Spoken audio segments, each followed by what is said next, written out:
কালো গেঞ্জি গায়ে পুলিশের সামনে বুক টান করে দাঁড়ায় আবু সাইদ।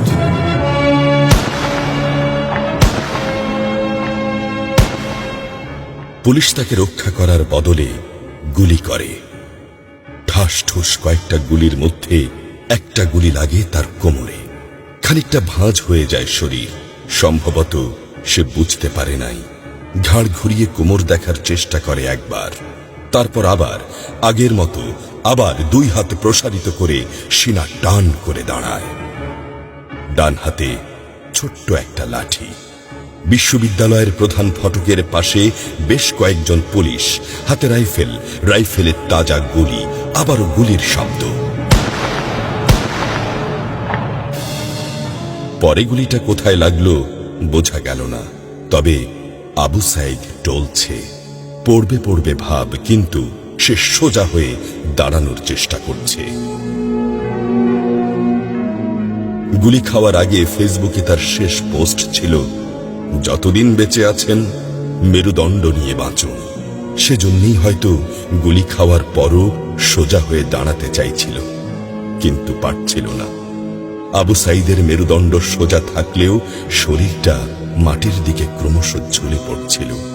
সবুজ জামা পরা বন্ধু এগিয়ে আসে, পুলিশের গুলির ভয় ডর পাশে রেখে আবু সাইদকে ধরে। আরো দু একজন আসে, আবু সাইদকে হাসপাতালে নিতে হবে। আবু সাইদ হাঁটতে পারছে না, শরীর ছেড়ে দিচ্ছে। 4-5 জন হাত পা ধরে শূন্যে তোলে। আবু সাইদ ঝুলছে আর রক্ত পড়ছে টপ টপ টপ।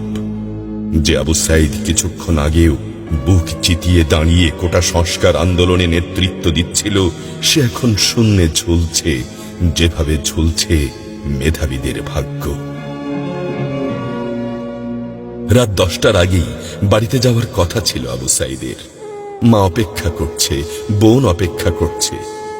তখনও তারা জানে না আবু সাইদের মৃত্যু সার্টিফিকেট লিখছে কর্তব্যরত ডাক্তার।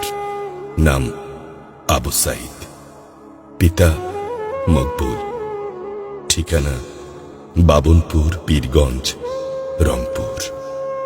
বয়স 25। মৃত্যু কারণ আগমনের সময় মৃত্যু। তারিখ 16/7/24, রাত 8টা 5 মিনিট।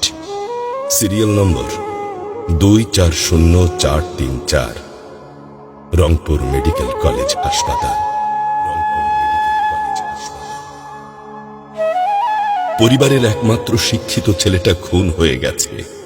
মা যখন জানল দুনিয়া কি আর ঠিক আছে তার কাছে, বিলাপ করে বলে, আমার ছেলেরে চাকরি না দিবি না দে, গুলি করলো কেন? বোন সুমি আর্তনাদ করে বলে, 3টা গুলি কেন আমারে করলো না? আবু সাইদ ফেসবুকে আরো লিখেছিল, যদি আজ শহীদ হই তবে আমার নিথর দেহটা রাজপথে ফেলে রাখবেন। ছাত্র সমাজ যখন বিজয় মিছিল নিয়ে ঘরে ফিরবে, তখন আমাকেও বিজয়ী ঘোষণা করে দাফন করবেন। একজন পরাজিতের লাশ কখনো তার মা বাবা গ্রহণ করবে না।